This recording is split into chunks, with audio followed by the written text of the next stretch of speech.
پہلے یہ ویڈیو دیکھ کے پھر بات کرتے ہیں۔ قیامت کی سب سے بڑی نشانیوں میں سے ایک ایسی ظالم بادشاہ کا آنا ہے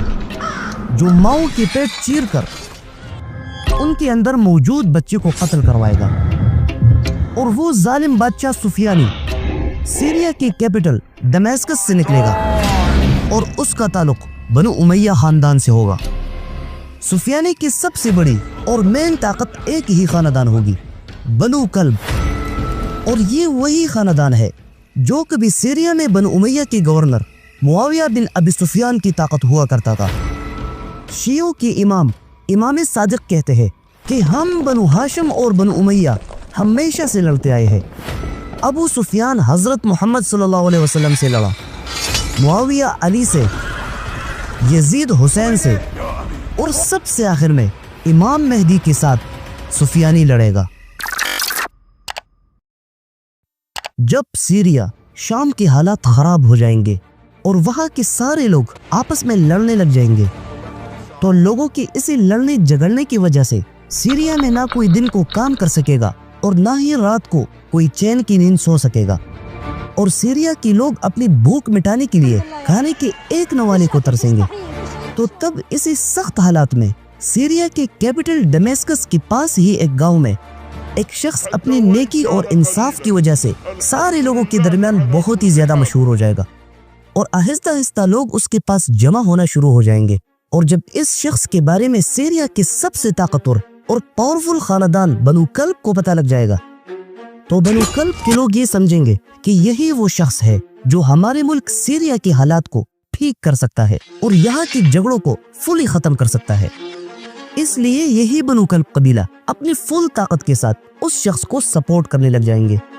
بنو کلب ایک بہت ہی زیادہ سٹرونگ اور پاورفل خاندان ہے جو حضرت محمد صلی اللہ علیہ وسلم کے زمانے سے پہلے ہی یمن سے نکل کر شام سیریا میں جا کر آباد ہوئے تھے، اور شام اس وقت کی سپر پاور رومن امپائر کا ایک پروونس تھا۔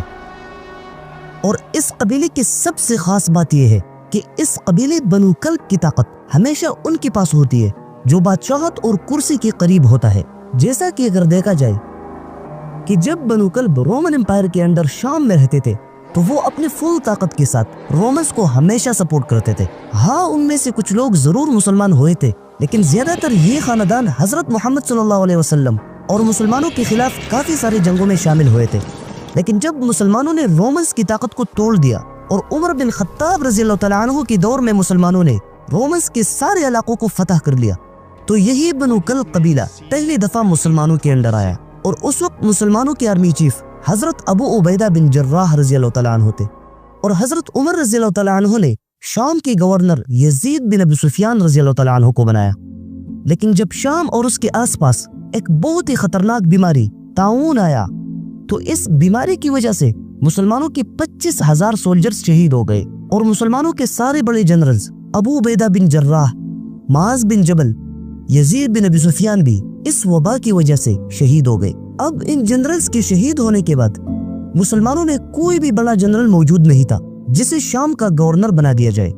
اس لیے پہلی دفعہ حضرت عمر رضی اللہ تعالیٰ عنہ نے ایک نئے اور ینگ صحابی کو شام کا گورنر بنایا،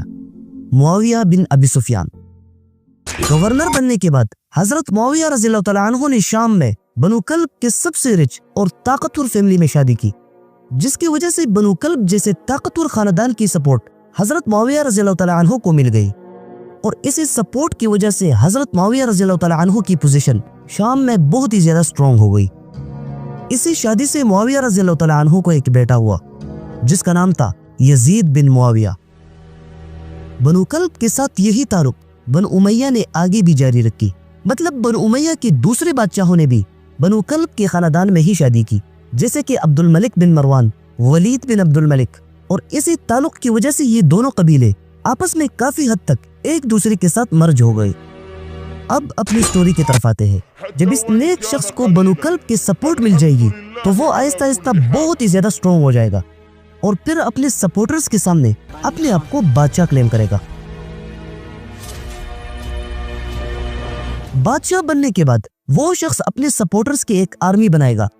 اور پہلی دفعہ سیریا کی کیپٹل دمیسکس پر بہت ہی زیادہ زوردار حملہ کرے گا۔ اور وہاں بہت سخت لڑائی کے بعد وہ شخص دمیسکس کو پوری طرح اپنی کنٹرول میں لائے گا،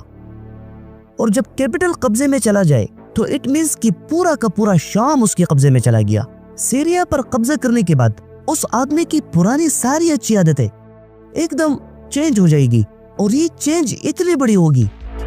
کہ اچانک وہ اپنی فوج کے ساتھ مل کر سیریا میں بچوں، بوڑھوں، عورتوں سب کو قتل کرنا شروع کرے گا۔ عورتوں کو تو اتنی بے دردی سے قتل کرے گا کہ تلوار سے ان کے پیٹ پر وار کر کے اس کو چیر ڈالیں گے، اور جن عورتوں کے پیٹ پر بچہ ہوگا اسے ان کے پیٹ سے زندہ نکال کر قتل کریں گے۔ اور اس ظلم کی وجہ سے سیریا کی سٹریٹس، سڑکیں، نالیاں اور ایون وہاں کی ریور بھی لوگوں کی خون سے کئی دنوں تک بھرا ہوا ہوگا، اور یہ ظالم بادشاہ کوئی اور نہیں بلکہ سفیانی ہوگا۔ سفیانی کے یہ ظلم صرف سیریا میں ہی نہیں بلکہ وہ آہستہ آہستہ عراق میں بھی داخل ہوگا، اور وہاں بھی اپنے ظلم کے سارے حدوں کو کراس کرے گا، اور پھر وہ مسلمانوں کی مقدس جگہوں مکہ اور مدینہ میں بھی جانے کی کوشش کرے گا۔ لیکن جیسا کہ مشہور ہے کہ ہر فرعون کے لیے اللہ موسیٰ کو بھیجتا ہے، تو اب اس سفیانی کو ختم کرنے کے لیے اللہ تعالیٰ اپنے ایک نیک بندے کو بھیجے گا جو مکہ میں ظاہر ہوگا، اور ایگزیکٹ اسی وقت لوگ ان کی بیعت کریں گے جس وقت سفیانی کی ظلم اپنی پیک پر پہنچ چکی ہوگی۔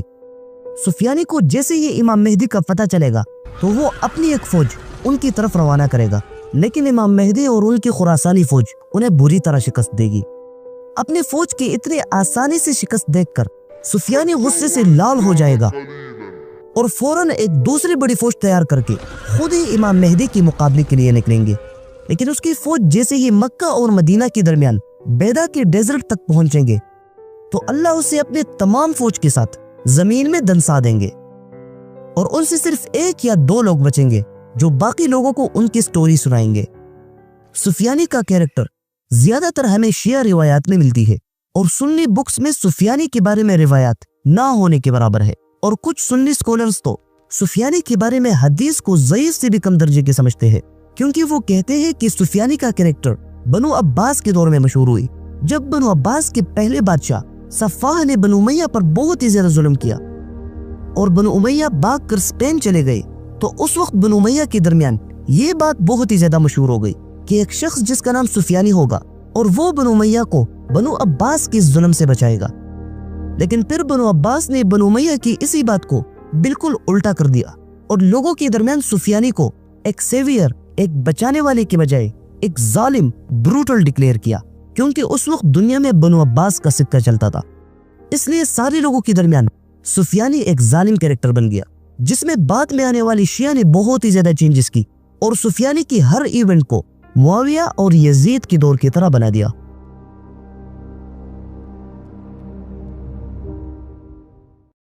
ویڈیو آپ نے دیکھ لی ہے، ابھی آپ اپنی رائے دیں کہ کیا یہ